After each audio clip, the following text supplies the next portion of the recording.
김건희와 매우 가까운 것으로 알려져 있는 사람이 자승스님입니다. 네. 그런데 2023년 11월 29일 실장사에 불을 지르고 사망하게 됩니다. 네. 그런데 조태용 국정원장이요 윤석열의 지시를 받고 자승스님 분신 사건과 관련해서 대공용의점이 있다면서 국정원 직원 80명을 끌고 현장에 투입이 됩니다. 대공이요? 예, 이게 이상해요. 이게 도저히 알 수가 없습니다. 네. 이것과 관련해서 홍장원 국정원 1차장이 내란 이후에 JTBC에 출연을 해서 관련한 이야기를 했거든요. 그 장면 다시 한번 보고 오겠습니다. 자승스님이 분신 입적하시는데 갑자기 이게 대공 관련된 부분의 사건과 대공 용의점이 있다는 부분에 있어서 지시가 내려와서 저희가 테러, 안전, 다음에 그 안보조사국에 있는 대공수사팀이 현장 확인을 하러 80명이 야간에 동원됐던 적이 있었습니다. 그때 이 지시를 저한테 대통령으로 받고 전달했던 분이 당시 조태용 국방부시장이십니다. 이거는 진짜 도저히 해석이 안 됩니다. 특히나 김건희, 윤석열은요. 네. 이태원 참사 유족을 한 번도 만난 적이 없어. 피도 눈물도 없어. 심지어 책임을 절실히 느껴야 되는 사건이었거든요. 네. 이태원 참사는. 근데 이거는 사실 김건희하고 뭐 관련성이 없어 보이거든요. 얼핏 봤을 때. 그런데 김건희가 펑펑 웁니다. 뭐 관련 사진들 이거 보세요. 펑펑 울어요. 이 이상해요. 뭔지를 모르겠어요. 저는. 불 지르고 사망을 했는데 여기에 국정원이 투입되는 게 나는 진짜 이해가 안 가거든요. 그러니까 덮을 게 있으니까 투입하는 거죠. 간단하게 말씀드리면은 11월 29일, 2023년 11월 29일. 그러니까 조태용이 한참 대통령실에 윤석열과 김건희의 총애를 받던 그런 시절. 그러니까 조금 있으면 국정원장이 되기 직전.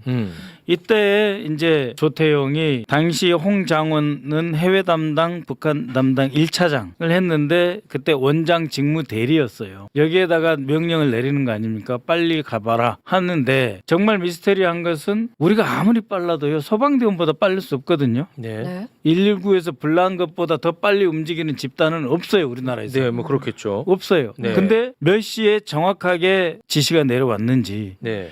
어떻게 소방대원보다도 먼저 현장에 갔는지 또 소방대원하고 먼저 현장에 가서는 대공용의점을 찾아라라고 하는 건 뭐냐면은 네. 가장 무시무시한 방법을 다 동원해서라도 증거를 확보해라. 달리 말씀드리면 경찰이나 소방대원 등 손못 다른 대게 해라. 사람들이 오기 전에 모든 것을 끝내라. 없애라는 거 다 똑같은 말이에요. 그러니까 홍장원 1차장이 저때 굉장히 어려운 시기였어요. 국정원에서 이제 조태용한테 사표 강요당해서 쫓겨난 시점. 그 시점에 나와가지고 자승권을 이야기를 하잖아요. 예, 인터뷰하는 네, 시기에. 그 시기가. 저거는 제가 딱 들을 때는 뭐 쥐고 있다. 그렇겠지. 뜻이고 야 조태용이 너가 제일 불편한 얘기 내가 하는 거야라는 것처럼 그리고 보였어요. 네가 그냥 했겠냐. 대통령의 지시를 받아서 한 거고. 대통령은 또 혼자 했겠냐. 이 메커니즘을 내가 다 아는데. 그렇지. 그것을 내가 그 현장에 지시를 해가지고 해외 1차장 자기 직속 산하에 있는 대테러국 직원하고 그다음에 자기 밑에가 아니에요. 그 안보정보조사국은 2차장 산하예요. 거기까지 합쳐서 80명을 어느 지점으로 가라 해서 순간적으로 동원한 이 작전을 공작을 왜 했냐. 왜 했냐가 핵심입니다. 그러면서 나를 더 몰아붙이지 마라. 안 그러면 난 다 분다. 그렇죠. 예, 이 내란 과정에서 내가 겪었던 일만 국한해서 내가 헌재에 가서 이야기를 할 거고 사실을 이야기를 할 건데 네. 자꾸 나를 몰아붙이면은 좋은 일이 없을 거다라고 하는 경고성이다. 그럼 만약에 뭔가 감출 것이 있었다면 우리 또 뇌피셜 전문가 나와 계시니까 감출 것이 있었다면 예를 들면 그러니까 예입니다. 예를 들면 뭐 어떤 게 있을 수가 있는 거예요? CCTV 장면을 보시면 거기에 이제 문화재를 관리하려니까 CCTV가 있잖아요. 네. 나오셔서 먼 산을 한번 바라보시고 들어가자마자 1분 만에 불이 납니다. 네. 네. 그래서 그때 이제 많은 저에게 이제 제보를 줬던 불교계 인사들이 얘기를 합니다. 아무리 독하게 마음을 먹어도 이 본능적으로 문을 따고 나온다든지 이 뜨거우거나 호흡 때문에 본능적으로 밖으로 나오려는 속성이 있다. 그럼 얼마나 많은 어떤 한설인 뭐가 있으면 안에서 그거를 뭔가를 이제 잠금 장치를 했다는 뜻이잖아요. 타살이 아니라고 이제 얘기를 하니까 네. 그렇게 많은 어떤 마음속에 한 같은 게 있을 수 있다. 이제 이런 얘기를 하시는 거예요. 네. 그래서 바로 불이 타는데 이게 이제 세간에 이상한 소문이 돌았죠. 당신께서 소신공양하는 그 장면을 동영상으로 내보냈다. 특정 누구에게 그거를 내보냈다. 근데 왜 이게 이 소문을 낳게 됐냐면 최초 신고자가 서울 논현동입니다. 최초 이 화재 신고를 안성 논현동에서 칠장사잖아요. 네네. 근데 최초 신고자가 서울 논현동입니다. 그 누가 신고했는지는 어떻게 된 알려줬어요. 뭐 알겠죠. 저 신고를 받은 분들은 관계 당국은 알겠죠. 어. 네, 이제 그러다 보니까 호사가들이 많은 그 최초 신고자를 압축하면서 이제 나오게 되는 얘기들입니다. 두 번째 신고자는 종로입니다. 종로는 아마 조계사 직원이라고 일단 밖으로는 알려져 있는데 정확히는 그분의 뭐 직함이나 이런 건 모르겠습니다. 그래서 최초 신고자 때문에 그 의구심이 더해진 겁니다. 아니 그러니까 최초 신고자의 주소지가 노원이라는 거예요? 아니면 노원에서 신고하는 전화기 발신한 데가 노원이요? 서울 논현동. 논현동. 아 논현동. 예, 서울 논현동. 그 전혀 그러면 관계가 없는 거지. 서초동 근처 아니에요, 여기가. 그 논현동에서 이제 최초 신고자가 이제 전화를 했다. 그러니까 그 먼 안성 칠장사에서 갑자기 이제 화재가 발생했는데 그 화재 최초 신고자가 서울 논현동이다. 여기서 이제 그 아까 제가 말씀드렸던 그런 얘기가 이제 꼬리에 꼬리를 물게 된 겁니다. 아 강남이니까 강남하면 아크로비스타가 떠오르는 뭐 이제 그쪽의 이야기들이 좀 있었나 보군요. 뭐 거기 예를 쪽인지는 들면. 이제 모르겠는데 근데 국정원 이제 그 사람들이 나와서 증거 같은 걸 다 가져가 버렸으니까. 그래서 이제 나온 얘기가 그러면 뭐를 확보하려고 그랬냐 이제 네네. 이건 이제 네. 자꾸 호사가들이 이제 말이 호사가들 뭐라고 보태졌겠죠. 그래요? 네, 호사가 얘기 듣고 그러면 싶어요. 이제 다 유서도 나왔잖아요. 차에서 나왔습니다. 밖에 있는 유서에서 그 노란 종이 보셨을 거예요. 자승 아마 스님의 유서로 예, 3번 알려진 사진에 사진이 있는데 예, 저건 이제 유서가 밖에 차에서 발견되고 그럼 유서는 발견됐고 근데 이 유서도 조금 이상한 게 유서에 이상한 게 이제 네 번째 줄을 보세요. 왼쪽 거 지강 주지 스님에서 네 번째 보시면 이 건물은 상자들이 복원할 겁니다. 이렇게 해놨잖아요. 네. 자승 스님께서는 조계종 총무원장을 2번이나 하신 분이에요. 근데 단어가 지금 상자라고 돼 있죠. 상자가 뭐예요? 상좌 스님이죠. 상좌 스님. 고피라는 최고 이제 그 아. 일종의 이제 참모들? 비서실장 비서라고 이제 보시면 되겠죠. 일반 저기에서.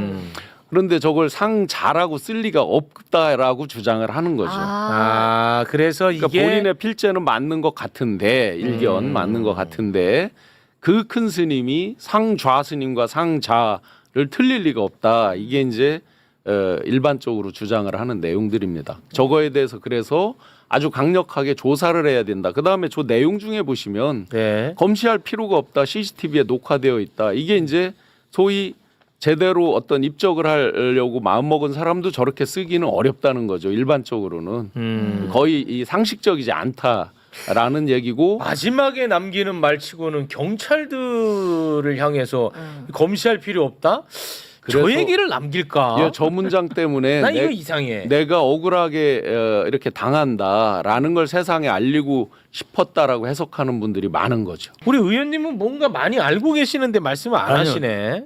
잘 모릅니다. 근데 한번 생각을 해보세요. 저 유서가 사실이라고 한다면 네. 그럼 별도로 또 있다고 생각을 해야 돼요. 하나는 녹음을 남겼거나 하나는 기록을 제대로 기록을 남긴 거죠. 아. 그리고 이 기록은 세상에 공개되면 결국은 김건희, 윤석열과 김건희가 자신에게 그리고 나가서는 우리 불교계에 어떤 짓을 했는지 내가 왜 이런 상태 이런 선택을 할 수밖에 없는지 내가 왜 이런 상태에 이르렀고 이런 선택을 할 수밖에 없는지를 써놨고 그것을 이미 충분히 알기 때문에 국정원을 동원한 거다. 가장 믿을 만한 사람 국정원 당시에는 직무대리 홍장원 차장을 동원한 거다. 저는 그렇게 봐요. 왜 안보실장이 홍장원 당시 직무대리에게 지시성 발언을 했겠느냐.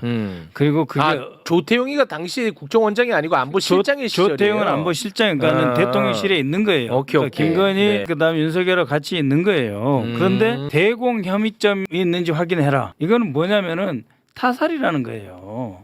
간단합니다. 네. 대테러와 그다음에 안보정보조사국 그러니까 대공수사국을 7, 80명을 동시에 보낸 거란 말이에요. 네. 그러면은 이거는 동보로 해서 신속하게 보낸 거예요. 어디로 다 가라. 집결해라. 어디로 가라. 몇 시까지 가라 지시를 했을 거 아니에요. 네. 가라고 했을 때 그러면은 국정원장 직무대리가 안보실장한테 이 지시를 받았을 때는 어떤 생각을 가졌겠나. 이거는 엄청 안보상으로 중요하고 대테러, 외부 세력에 의한 테러이거나 아니면은 북한에서 내려온 간첩에 의해서 죽을 상태, 죽기 직전이거나 죽임을 당한 상태로 네. 보기 때문에 이 지시를 이행을 하는 거예요. 그렇겠죠. 아무런 생각 없이 보내 그러면 애들 보내 그렇게 하지 않아요. 그렇겠죠. 왜냐하면 이 사람 이미 퇴근도 했고 곳곳에 흩어져 있단 말이에요. 네네. 이 사람들을 몇 시까지 가라고 지시를 해놓고 거기다 이제 장비로 해서 본부에서 같이 가서 이제 그 외곽을 경비도 하고 조사도 하고 정말 물샐 틈 없이 증거를 수집한단 말입니다. 네. 그 대전제는 타살이다라고 하는 전제 아니면 국정원을 동원할 이유가 없습니다. 자살 사건에 동원이 되지 않아요.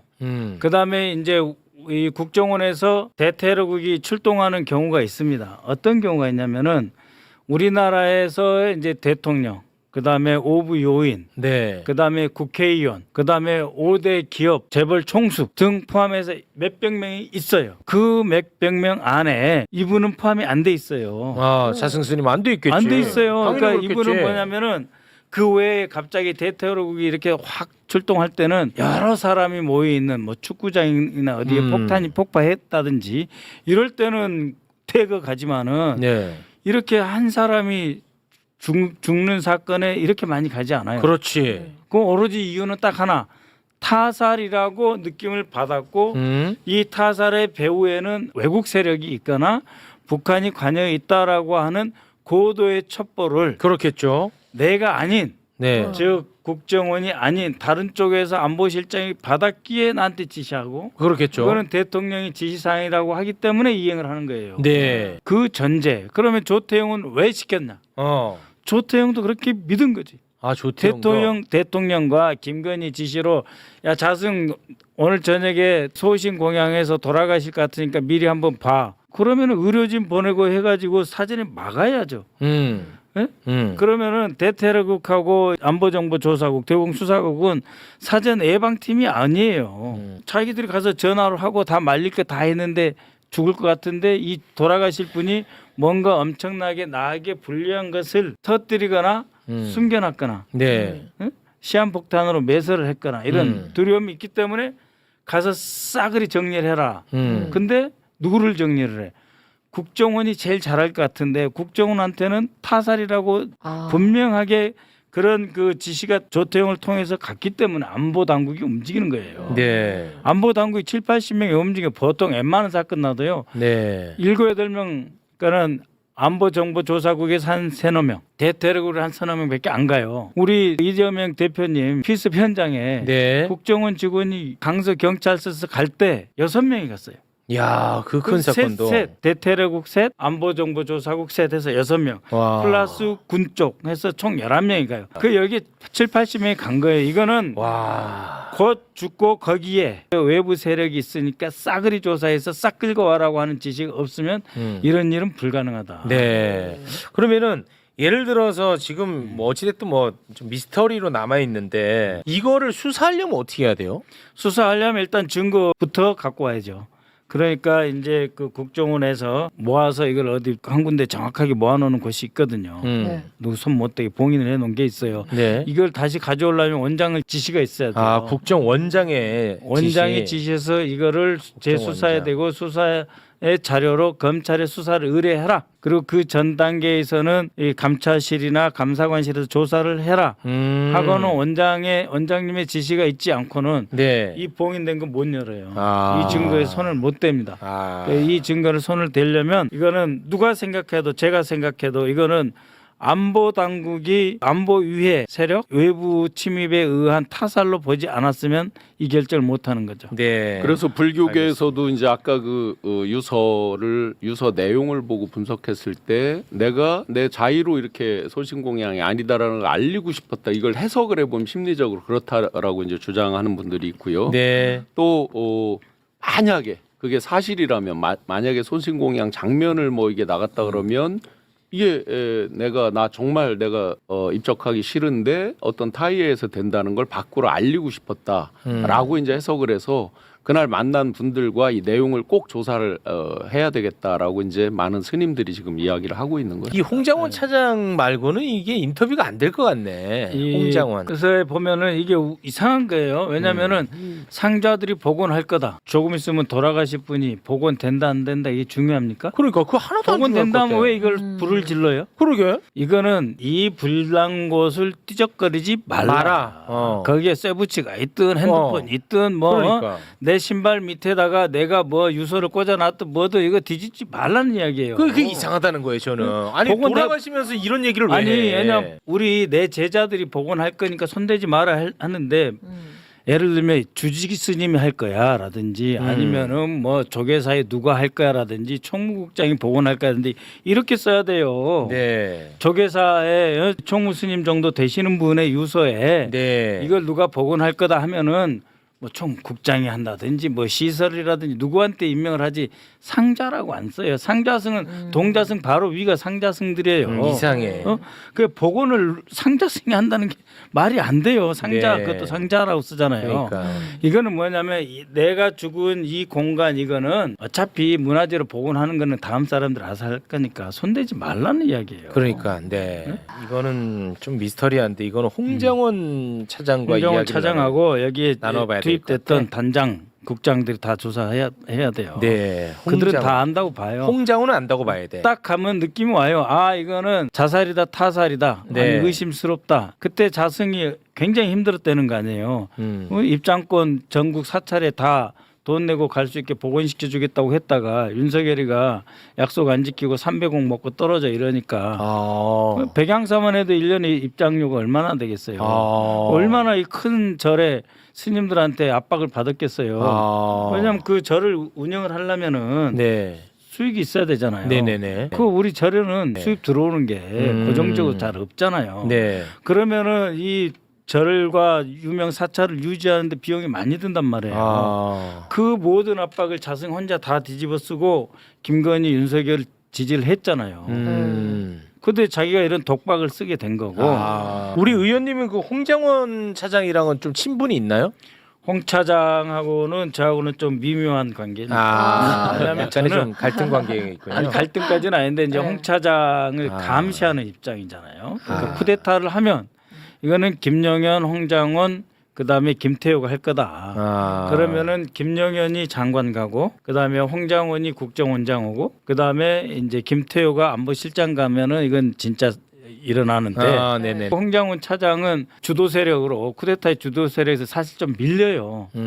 그렇지만 여전히 저 입장에서는 늘 경계의 안테나를 대상이었어. 세우고 홍 차장 잘 있냐 뭐 이런 그런 식이었습니다. 홍 차장을 한번 인터뷰를 하면 좋을 것 같다는 생각이 듭니다. 근데 매우 이제 실제로 이 양반이 보시면은- 의외로 나라가 어떻게 돌아가야 된다. 네. 대한민국이 어떻게 유지해야 된다라고 하는 기본에 투철한 분이라고 하는 것은 분명하다고. 네.